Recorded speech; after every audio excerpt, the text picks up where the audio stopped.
Það rúlar. Árni, var þetta léttara eða erfiðara en þú hefði búist við? Bara nokkurn veginn svona svipaði bjóst við, sko.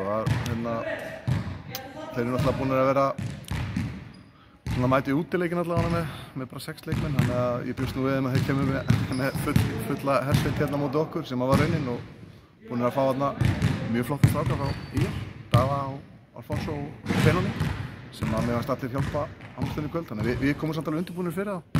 Alfonso hittir reyndar mjög vel í byrjun og hann hefur þurftum að aðlaga okkur á vörninni með það, en mér fannst leikurinn bara ganga nokkuð vel upp hjá okkur og svona frekar bara svona, þroskur framistað og góður sigur. Talaðu þroska, varst ekki bara svolítið heppinn að líka Tuðstuðullinn var eiginlega, þú veist, Tuðið var allt komið í gang þeirra megin. Þeir voru svona fljótlega komið með svona upplifun allt var á mótið þeim.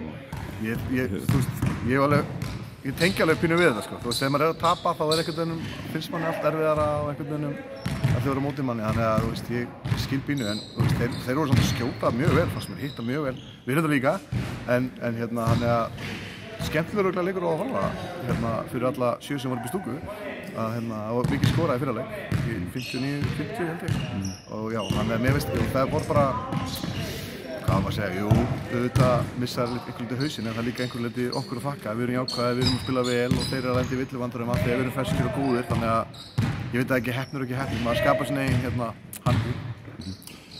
Þið eru svolítið að breyta, veist, ört varnaraðbröðu. Já. Er það svona taktískt til þess að reyna að rugla andstæðinginn, eða? Stundum verða það, en núna var það eiginlega bara, okkur gekk rosalega vel með Daríel síðasta leik. Hann er búinn að spila frábærlega í vetur og að ég helst stígasti leikmaðurinn í deildinni eða einn af 2. Þannig að við náttúrulega erum bara að reyna að loka hann allan leikinn, eiginlega allir svolítið að dekka hann og svo fór Alfonso að hitta og Bjössi fór að hitta, þannig að við þurftum aðeins að aðlaga okkur að því og loka svolítið skotið þeirra, þannig að það var meira svar við þeirra leik heldur en ruglaður í mínu. Nú leikur framöndan á Selfossi? Já, við hefum reyndar alltaf að renna austur á Egilsstaði á föstudaginn og svo Selfoss og svo Skaginn heima, þannig að þetta er eins og þetta á að vera loksins, bara fullt af leikjum og vonandi stoppum við ekki neitt og rokkur og ég vona bara að allir verði heilir núna framöndan, það er Þórmundur úti og Orri og Kristó aðeins tæpur núna, þannig að leiðu allir dettinn, þá verður maður rosalega glaður, en mikill munur að vera búin að endurheimta Kent Hansson í Reykjanesbæ. Góð leikur og Kent. Mjög góð leikur, hittir rosa vel. Takk fyrir spjallið, gangi vel. Takk.